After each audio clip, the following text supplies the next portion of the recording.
मित्रांनो, जय महाराष्ट्र. या घडीची सर्वात मोठी अपडेट समोर येते थेट शिंदे गटातून. मुख्यमंत्री एकनाथ शिंदे सोबत गुवाहाटीला पलायन करत असतानाच मुंबई सुरत मार्गे गुवाहाटीला सोबत असणारे गेली 24 वर्ष आमदार राहिलेले या आमदाराचं अखेर रात्री उशिरा निधन. मुख्यमंत्री एकनाथ शिंदे यांच्यासह संपूर्ण शिंदे गटावरती शोककळा.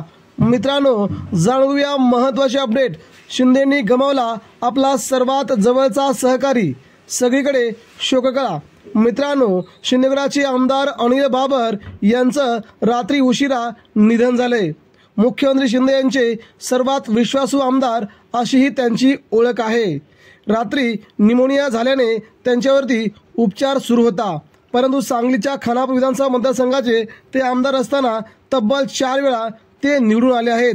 मात्र शिवसेनेत फूट पडल्यानंतर अनिल बाबर यांनी मुख्यमंत्री एकनाथ शिंदेंना साथ देत मी तुमच्यासोबत आहे असे म्हणत सुरत मार्गे गुवाहाटीचा रस्ता पकडला होता. यातच उद्धव ठाकरेंनी ज्या 16 आमदारांवरती अपात्रतेची कारवाई करायचं ठरवलं आहे त्यामध्ये अनिल बाबर यांचा समावेश होता. आणि आता अनिल बाबर यांचंच निधन झाल्याने सध्या शिंदेगडावरती सर्वात मोठी शोककळा निर्माण झाली आहे. मुख्यमंत्री एकनाथ शिंदेने देखील यांच्या निधनावरती आपला शोक व्यक्त केला आहे. मित्रांनो, आपल्याला काय वाटतं अनिल बाबर यांच्या मृत्यूबद्दल? नक्कीच आपल्या प्रतिक्रिया द्या. अनिल बाबर यांना भावपूर्ण श्रद्धांजली. धन्यवाद.